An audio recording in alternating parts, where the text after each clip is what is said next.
here we are again. I got to figure out something to say because it's so awkward. I don't know how to start this show with no name. But today I have two special guests. I have candidate for City Council District One, Barry Mansfield, and his beautiful wife, Sandy Mansfield. So welcome, guys. Thank you. Thank you very much for coming in. It's good to have you. I kind of wanted Sandy here with you because I wanted to talk to you especially about some of the nastiness that's been going on, mainly, I want to say in your race, but mainly targeted at you. You're getting beat to hell. Barry, and you know what? You're probably one of the nicest guys in the entire race. I mean, there's some shitheads that should be getting beat up, and you're getting beat up. It's terrible, and I feel everybody feels bad for you. I don't think it's working against you. It's unfortunately your opponent looks a little bit desperate because they just keep on. But how do you feel about that? It started bothering me when the first couple hits I got, and then after that, I'm starting to look at it, I almost feel sorry. It's sad that our politics have gotten to this point. It shouldn't be. We're here to actually do a job for the residents of Ocala. Right. That's our job, and this is how we act. Somebody's got to step up and be the parent in the room, and the adult. And I said, I'm not going to ever do that. I never have. I never will. That's not even how I run my business when I go out for projects and things. It's always, hey, this is how I'm better at the project to an owner, not tear down my opponent. That's just not how I do business. It's not how I was ever raised. It's not you. And I think, we've talked about it several times on this show, in the previous shows, that I think you made one mistake, the only mistake you made, and it was minor, but you built your signs too tall. Yes. And you gave permission to Ty Schlichter to use the same locations, and he attached them to your signs, which innocent to a newbie candidate. I called you right away and I said, hey, that's not good. And, you did. And I said, nothing against either one of you, but it doesn't look good to team up. And, I've said it here before, politics 101, I don't want your baggage, you don't want mine, never name drop, never attach yourself to someone else's campaign. So I think that kind of gave off a little bit of a bad perception that y'all were teaming up like you were working as a team against the others. And one thing too, if you notice, and nobody will say this, but Rusty Jurgens put a sign on, he has one on of my signs also. Well, which I is think still there. Glenn Counts put that on when Rusty was out with COVID. Yes. Again, Glenn had your sign on his property. It was tall. Rusty had COVID and Glenn put a sign up. But yeah, it was the same thing. And again, it's still not good, whether it's Rusty, whether it's Ty, regardless of who it is. And I said the same thing to Sierra when I saw that sign. I was like, go take that down. Don't, same on her. And you don't need to be linked to Barry. He doesn't need to be linked to you. And it shouldn't be like that. Now, in that case, the homeowner did it, but that kind of started the tone a little bit, and then the PAC, which I know you were not affiliated with the PAC that sent the hit piece out first on Jay Mosley and Brett Molliver. That came from a political action committee out of Tallahassee that was probably funded by someone here local. By law, candidates are not allowed to be involved in political action committees in any manner. So you had no knowledge of that.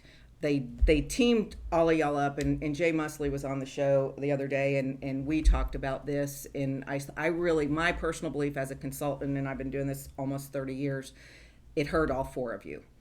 That PAC was poorly done, and it hurt all four of you. And all four of you at that stage were still in good light, and everybody was being cordial. And then it kind of was like lobbing the first grenade, and you had nothing to do with that. Again, I didn't do that. I didn't approve anything, didn't know anything about it. So, and I do know for a fact, because I was with you at the time when you called the person who did do that and said, don't ever do that again. Don't include me in anything like that. I don't care who's paying for it. Do not include me. And it's like I said, that's a difficult thing because usually there's some big money behind PACs and they feel like they can do what they want, and everybody believes they know what's right for a campaign until they start hurting the candidate they want to win. And then, everybody kind of backs up and goes, oh, that's not good.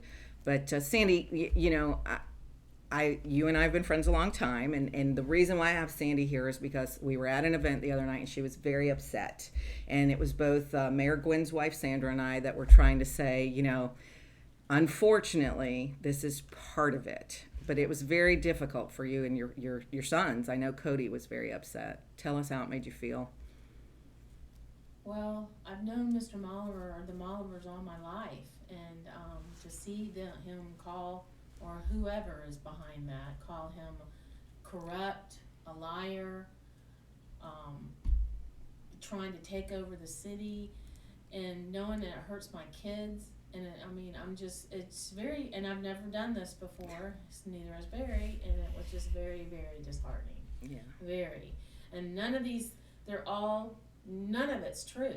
Mm-hmm. I mean, when they even slammed my dad's company, and Cullison Wright was out to get all this big money, and we donated the profits back to the city for the Ocala Fire Department. Mm-hmm. And we will talk about that, the contractor issue. But I know I have 3 children, and my son, who's probably more sensitive to his mom than my daughters were, my son used to get really upset with things that were written. In my campaign towards the end, social media had started. I was finishing up. I had 2 or 3 years after while Facebook came out, and it does affect your kids, and they don't like to see it. And just like you got upset the other day, and Sandra and I were both going, oh, that's nothing, and this happened to us and that happened to me, and you get used to it. But do you ever really get used to it? I mean, nobody likes to be picked on, especially when it's not true. And I know that's where it affected you. Yes. I mean, being called a liar is pretty harsh. Yes. That was dirty. And I'm going to clarify this. That flyer where you were called corrupt and a liar was not paid for by a PAC. It was actually paid for by the candidate Brent Molliver. So the first one that they felt they were being attacked, the other side, was paid for by PAC money, and you had nothing to do with it. That one was actually done by the candidate. And he's done 3. Right? Yes. 3, which is excessive. Stop it. It's too much. It's not necessary. And one of the other things that they've attacked you on is being a developer. And Greg Steen was here. We discussed that about you, Greg Steen, and Schlichter were being lumped in. Schlichter and Steen were electrical contractors, subcontractors actually. You're the only general contractor in the group. That's correct. And you haven't done any city projects until the Ocala Fire Rescue. I haven't done any city projects for the last 25 years. What about Yes, your I said dad, that. Cullison Wright, before that? They've never did any. Yes. We did, when I was actually working full time, we did the City of Ocala Utilities. The new office? No, this was the one, oh gosh, that was This 30 probably years 30 ago. years ago. 30 years And ago. I was involved in that one. And then I don't recall, you have to really think back what all we did. I mean, back in the day when I worked with Dad full time, we did the city of Ocala, the auditorium reno, and now of course they're doing another The auditorium renovation was like 40 years That's ago. about You are so showing your age. Stop. Yeah. Yeah, that, way long ago. But since you have been are you the president of Cullison, Yes. right? Is that your title? Yes. How long, I know your dad is gone and he was a fine gentleman, but how long has your dad not been? How long have you been the... He was there all the way up to when he passed, but I was, running a lot of the jobs and stuff for the last probably 20 years. And all the stuff we were involved into was private sector. Now, we did do a lot of schoolwork. School stuff, we yeah. enjoyed schoolwork, but, and that's one thing Sandy and I got involved when we did do schoolwork. We gave a lot back to the school. You absolutely did. That was did a lot of during my programs. 8-year tenure, and y'all were Yes. building all the new schools when all the growth And was crazy. And so, but we, as far as working with the city, we hadn't done anything again under my tenure for the last 25 years. And the only reason why we even did the fire station is because I was feeling super patriotic and I wanted to give back to the community. And we went after that job, and I did it for 0% profit. 0. now, when you bid that, let's talk about the bidding process with the city. Was it? They sent out an RFP, That is request correct. for proposal, right? That's correct. And did you bid it at no profit? How did you? What that one was a construction management. So basically, Okay. what it was they went in and interviewed everybody, and you gave them, okay, I'm gonna do it for cost plus this amount of profit. I went in and I'm going to do it at cost at no profit. Mm-hmm. And that's And how generally, cost plus 10% Correct. profit is standard That's modus standard. operandus. Actually, Yeah. in today's market, And- it's probably cost plus 15. Yeah. And so you went. So during the RFP interview process, you said, "I want to do this. Give back to the community. We've been And blessed." you know who and saw every one of those? Tell me. It was approved by the council. They saw every one of my So draws. your opponent, Brent Yes. Oliver, Jay Musley, They saw exactly what Justin Grable, I Matt had. Wardell, and Mary Yes. Sue Rich at the time. Yeah. So council knew, and basically your opponent knew that you did that for no profit. Yes. Now, was there ever anything public about that? Was there any write up in the newspaper? I know there was over the year, how long did it take to build that place? A year and a half, 2 years? Yeah, it was about 14 to 16 months, I believe. There was But any press on it where? yeah, you I mean, know, there was an opening and things like that, and we discussed all of that. You can go back and look at that, and I was there. Matter of fact, I think Mr. Mahler was and I guess even one of the those. point I'm trying to make is I don't want it just that, on Sue's show he said he didn't get a profit. It's out there. That is Yes. public record. Yes. That is public record, just like everything else. When something is public record, good or bad, it gets to come out. Public record is for the public to be aware. But again, that's the only job for 25 years. We're not in the business, I didn't want to be on council. I wanted to help. I wanted to use my expertise, of which I'm very good at. Mm-hmm. And I can actually save the taxpayers' money because I actually know what the questions to ask. Right. And that was one of my biggest reasons why I wanted to be on, to actually give back to the community. Mm-hmm. And then every time I turn around, I'm being attacked as a liar, as a crook, and I'm like, this is somebody's got to stand up. And you got to be the big boy. And I'm gonna bring it out because I know you wouldn't, but I think it was very cheap, a really cheap shot that the last flyer they did about you, they had nothing to bring out on you, so they bring out Ty Schlichter's mugshot and his battery charge from an incident at a bar where he was disrespectful, in my opinion. He threw a drink on a barmaid and he bit a bouncer and anyway, so we can't really call that a bar fight. It was a disrespectful incident in my opinion, but that's just my opinion. But they used that against you, and you haven't known Ty. Have you known Ty? We've done, the last job I did with Central Florida Electric was probably 8 years ago, and since then they've done a lot of work. They do bid on some of my stuff. Ty, was probably about time we got into this. I had met him probably about a year earlier. Just a couple times they wanted to bid on some of our work, but we had no relationship. Mm-hmm. So you just when people get on the campaign trail, you become friends with the people in the other races. You talk to everybody. You talk to everybody, and you're trying to meet their people. They want to meet your people, and everybody's kind of collaborating together. And unless you're like me, where you don't like anybody, then you don't meet anybody, and you'd be mean. I wasn't that way in the beginning. But everybody in all the other races, we have met, and you're cordial with everybody. I'm cordial with everybody. Yes. I've told some of people that I'm working with to call you. I've told you to call some of those people. I mean, you need to be introduced, and no, because you may end up working with these people, so you need to get along, and there's no reason not to get along. But it wasn't like you were teaming up, and you and Steen and Schlichter kind of got lumped as the three developers. And I will ask you the question because I asked Greg. I asked somebody, but how, if you three did get elected, Tom Schmidt and I were talking about it on the last show that Tom did. How is it going to be with three contractors on there? I mean, what do you feel? What's your thoughts on that? The only thing I know is what, as far as my opinion is, I understand what everything, is coming in front of City Council, and I will vote for or recommend for the best of the city, basically whatever's the best for the city.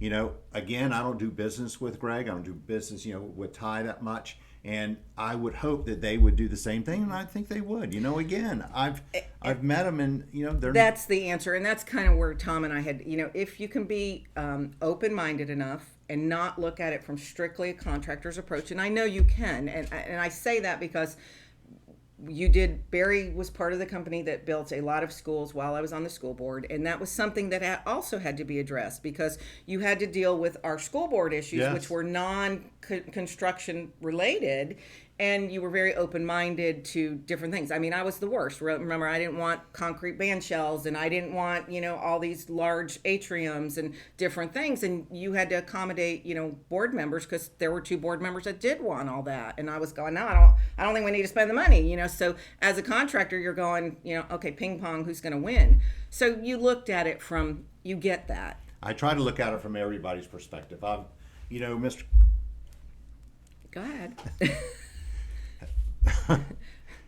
I get choked up sometimes, but Mr. Colson, was a great mentor for me, and that's what he taught me. Is you have to listen to both sides. Was that way. And you have to stop and you listen, and that's the way you make your decision. Yeah, it's hard when you lose family, and I know losing your daddy, because I lost mine recently too, and it's been a couple of years, so it's never easy. Well, don't feel bad. Greg Steen cried on my show too, so it's okay. And I am the ultimate crier. I'm surprised I'm the only one who hasn't cried yet. But Mr. Cullison was a great guy, and he did a great job with you. But you have your mom and dad are still here, and you're yes. Let's talk about that. You're born and raised Ocala, correct? Not born and raised in Ocala. Not, or you are? I was born in Jacksonville, but we moved to Ocala when I was young. But I was raised here. You went to school here. Forest High School? I went to OCA.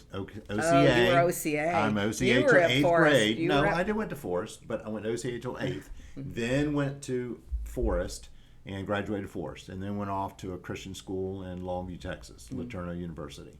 Gotcha. And actually came back as a pilot and graduated a Bachelor of Science degree in business. And I also have a minor in aviation. I was going to be a corporate pilot. I was for 2 years. And I came back, flew for 2 years, and that was in 83, 84, and the economy sort of tanked about that time.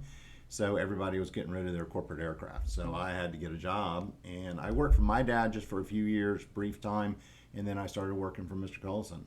He felt sorry for me. He needed to make sure he got her off his payroll. So he said, "Here, I need to give you a job. I need a job so you can support my daughter." My dad did the same thing.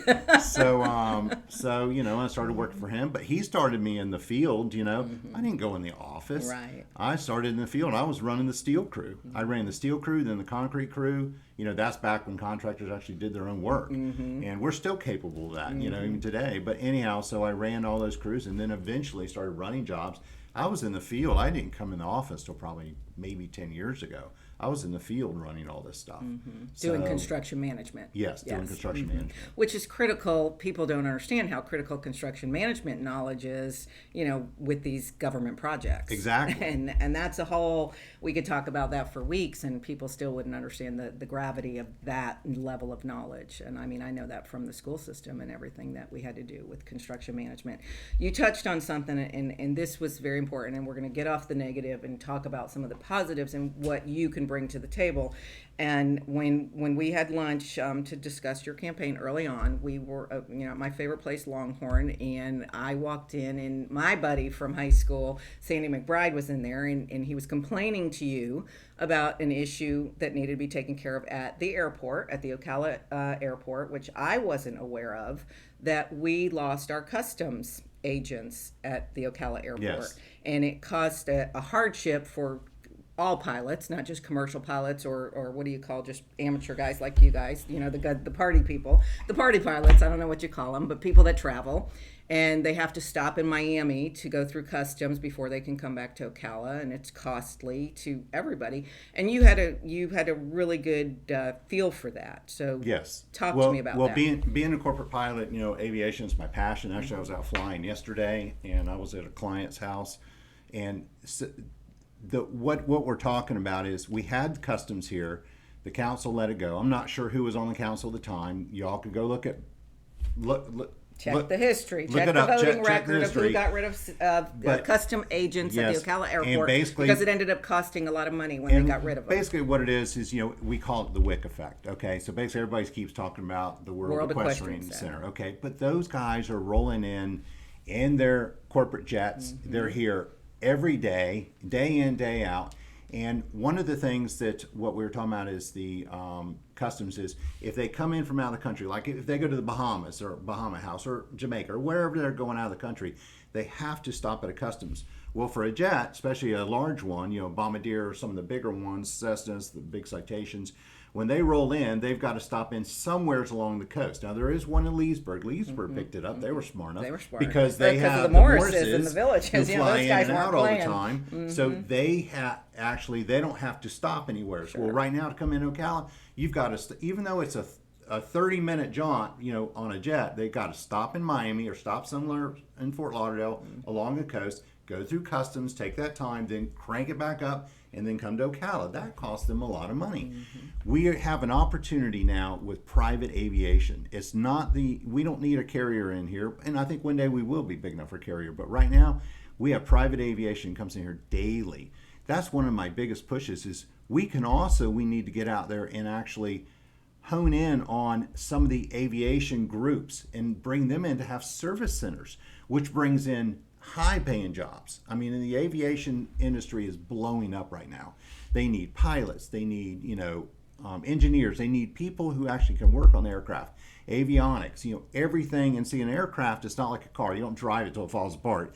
There are certain things you have to do by the hour. So when they roll in and the people are in there, they're at the horse show and they've got their Citation 10 sitting out there. Well, if we have a service center here, guess where they're going to get it worked on? Ocala, Florida. And pretty soon we could be a hub, and bring in some great jobs. It's something we're missing.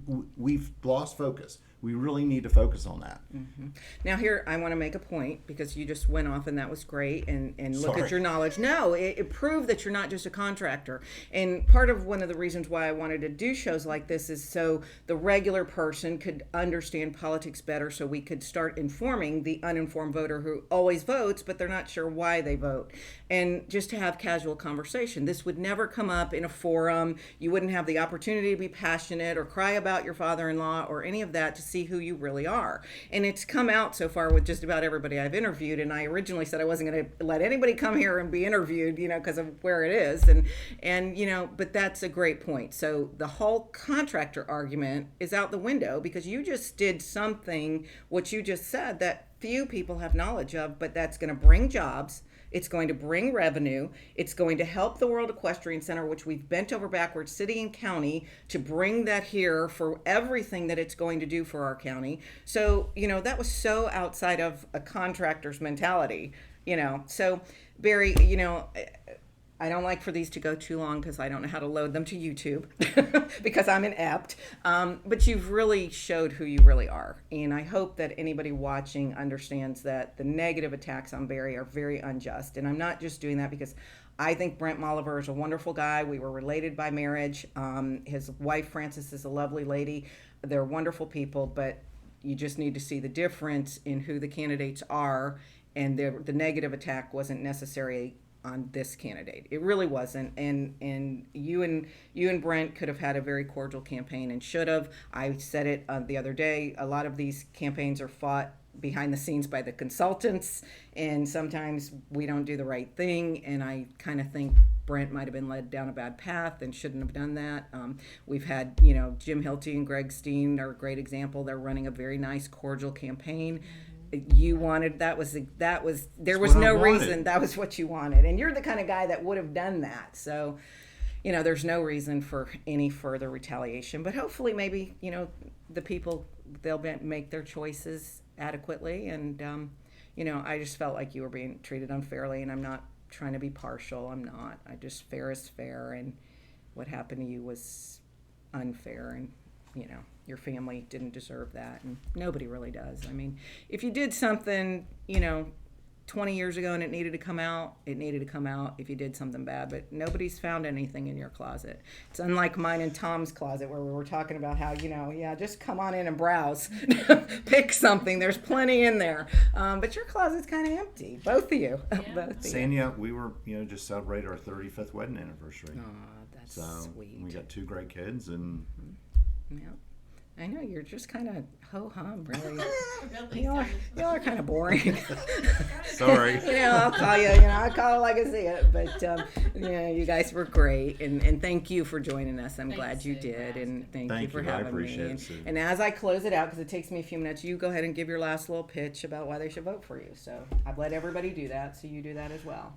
Well, thank you again for listening, and look at the camera. Look at the Okay. camera.